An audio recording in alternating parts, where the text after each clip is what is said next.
What's up, fam, man? Welcome back to Peak Season. I am your host, Amartis, and where we train to think, build to win, and wire for success. This is Peak Season. And man, y'all already know we have a regular, man. So, man, talk to the people, Ashad. What's good, y'all, man? How y'all doing? It's a new year, but almost 3 weeks in the new year. Everybody that's returning, happy 2026. I realize that everybody is walking into this new year with the thing of saying it's going to be a new year and a new me. But I want to tell you something, though. If you don't commit to this year being the best year of your life and commit to doing everything that you need to do in order to get you to that next level, it won't happen. Just because it's a new year doesn't say that you're going to take a new personality into this year. If you're going to take a new personality into this year, you have to execute at all times and you have to operate on this execution. Guys, just a little shameless plugs. Guys, last year I came out with the book, I Give You Two Things That Every Man Needs to Know in Order to Walk into Their Kingship. Then it's The Danger Behind the Soft Warnings, the newest edition. Green is not always the sign for gold. This is a mental health play, right? Because a lot of times we are in this hustle and bustle of the world that we don't stop to consider our mental health. So I want to put out something that I had to do in order to consider my mental health and to get me to exactly who I am right now. We're going to start this thing off with something that my brother struggled with, but it's not so far removed from me that I don't identify with procrastination because we all go through seasons of this thing. Shot, like tell them things that you have been struggling with when it comes down to procrastination. You got to be real with yourself and be like, nah, it's okay. I'll do it another day. That's how that procrastination keep going. I'm gonna be, truthful.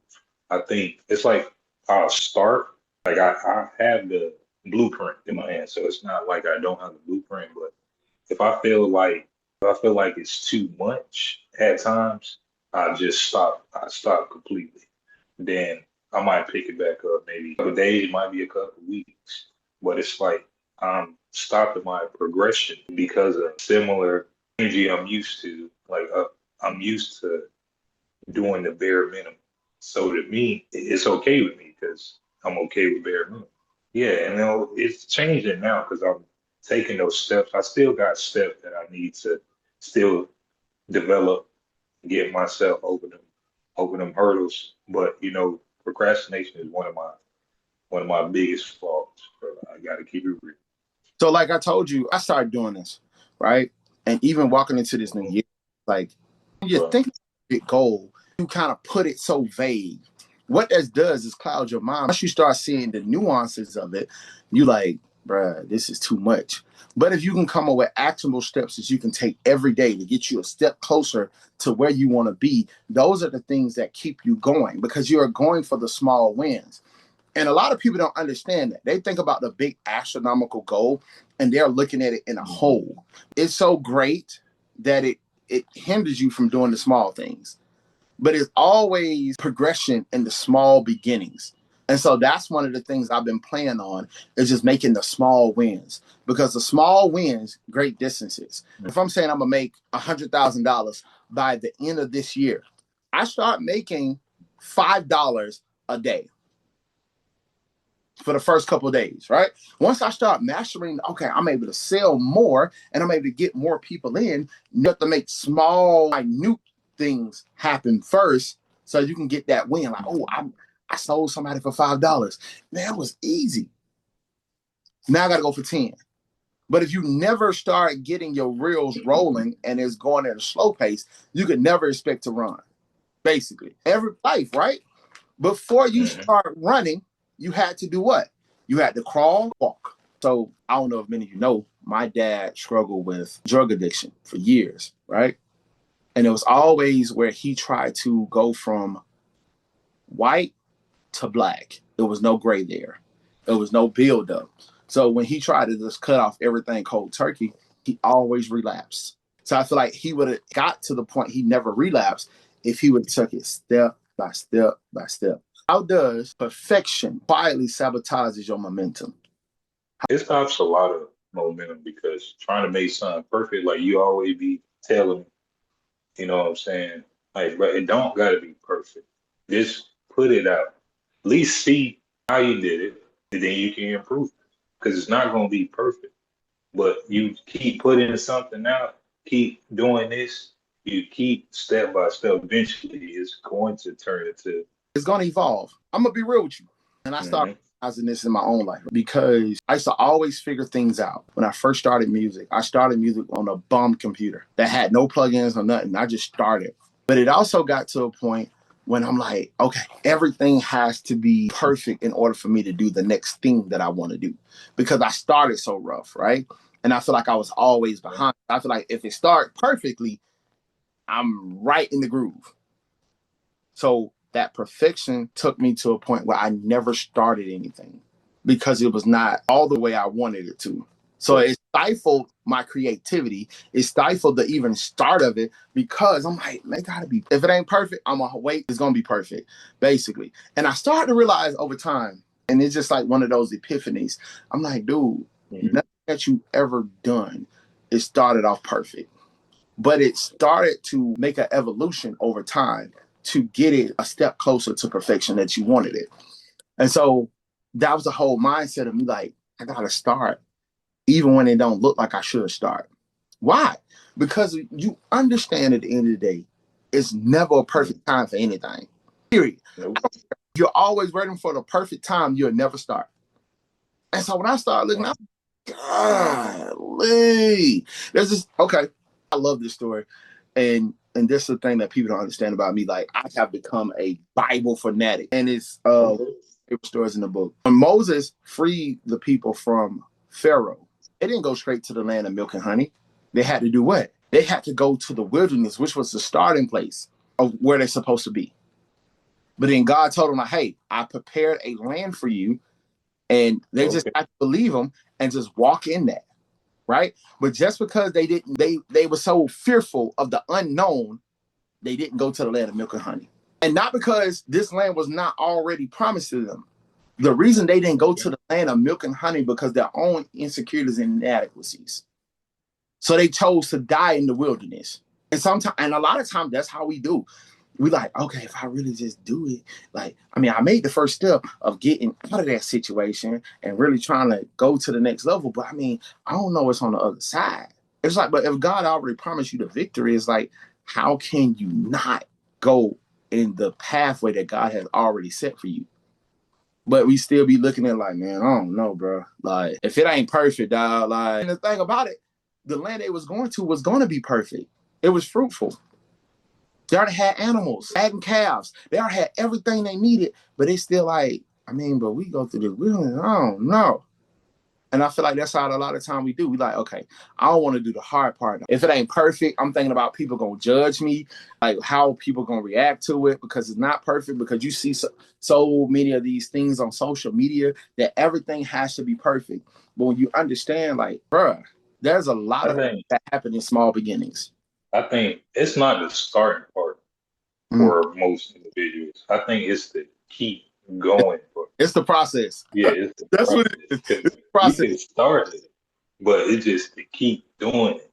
Yeah. It's like, Cause you know, man, like you don't had a lot of drag out fights. I'm like, bro, if you put out a video, dude, like, why you not yeah, more? You like, bro, I'm just saying though, bro, it's just hard to keep your motivation. And I'm like, nah, just go ahead and do it. And a lot of times, I know it may seem like I'm speaking to you, but that is me speaking to myself as well. Like I can only see it in you if you are a reflection of me, and I see it in you, so I have to see it in me. that's only love, bro. I mean, if you didn't care, didn't really give a ish on what I'm trying to get done, I mean, Yeah. you wouldn't say nothing. You just let me just be a bird of a flock. Is procrastination really laziness or is it fear in disguise? I can't speak for everybody, but I say for me, it's laziness because it's not. I don't have a fear to do it. It's just like what I was saying in the beginning. When you used to just doing the bare minimum, and then when you see yourself actually progressing, it's good, but it's different. Yeah. You're not used to actually completing steps, actually listening to it.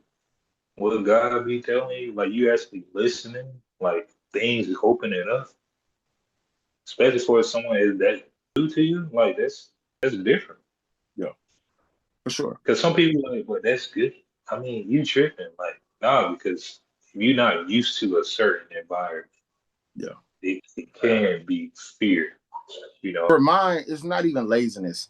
Mine had a lot to do with fear. And it's just me because it was the fear of being accepted. It was the fear of being judged. It was the fear of what if it don't work? So that fear kept me in procrastination because I had so many different things running through my head at the time. Who cares about your judgment? Who cares about how I get started? As long as it reached the people that it's supposed to reach and it's having a positive impact on our conversations, like I really don't care about being judged anymore. And it's other people that judge because like he ain't doing it in this capacity and da da da. I'm like, what I'm worried about that for? Like really, is that gonna help a man come out of depression? Is that gonna help a man to see exactly what's possible? Is that gonna help deliver the message that God want me to like deliver through me to somebody else? Is that gonna help that? If it's not gonna help it, then it's like, what I'm worried about somebody judging me for. But God, a lot of times he lets you start with small beginnings because he want to see how you're gonna steward over it. But a lot of people started with absolutely nothing, just a phone. So I'm like, you know what? Worried about somebody judging me. It's like I'm going to stifle exactly what God is doing with me and through me just to wait till it get big for somebody else. This is the thing. This is me starting small and being obedient Right. to God's word is something that I cherish most. Why? Because sometimes we can start when we want to start and we'll miss the whole boat of what God is trying to do. But when you That's start time to start, when God say it's time, you have to start now. You will be right there where you're supposed to be. But sometimes we miss the alignment. I can start when I want to start, but if I'm not aligned with him, it doesn't have any actions. It doesn't do anything. But my obedience and starting when he want me to start something will align with him. It flows. It flows easily. And I hate when people say this is mm, what's for you won't pass you. That's a lie. And I'm gonna tell you why. Because when God is trying to do something on this earth, he will do it with you or without you. That's why you hear them old people always say, God, whatever you're doing in this season, don't do it without me. And we didn't recognize that. We was just like, it was just a song. It was not something that's real to us. So once it became real, I was like, oh God, like, God, I'm going to be obedient and I'm going to be obedient fast. Even when I feel like, God, I don't want to show people this part of my life. I don't want to just start why it's ugly. And he like, no, start. Even this morning, right? okay. It was some things that started to download to me. But it was some things that God said to me in my spirit that rocked me for that will shape the rest of 2026 for me. And it says, your gifts will make room for you. I had to write it down because I'm like, okay, because I listened to Mike Todd this morning and we did the prayer and all that kind of stuff. And it's talking about vision. And I'm like, okay, God, whatever you want to say to me, like I'm opening up the doors for you can say these things and I want to hear you clearly as possible. And that thing start to go into my spirit. And I'm like, your gifts will make room for you. Because I had people telling me from a clinical standpoint about mental health. I had people telling me from accreditation standpoint, oh, you can't talk about mental health and you can't do anything on mental health because you don't got the credentials and I'm like, at first I was like, you right. Let me, like I need to reevaluate this thing. And it's like, nah. So when I looked at that this morning, I was like, I was like, you know what, God, I'm gonna be obedient because you're trying to tell me something, and it's unlocking gifts and the talents that I've had from a child, things that came easy for me that may have been hard for somebody else. And I'm like, okay, God, like I don't know what this is, but let me go ahead and put it into action. I can't procrastinate on it no more.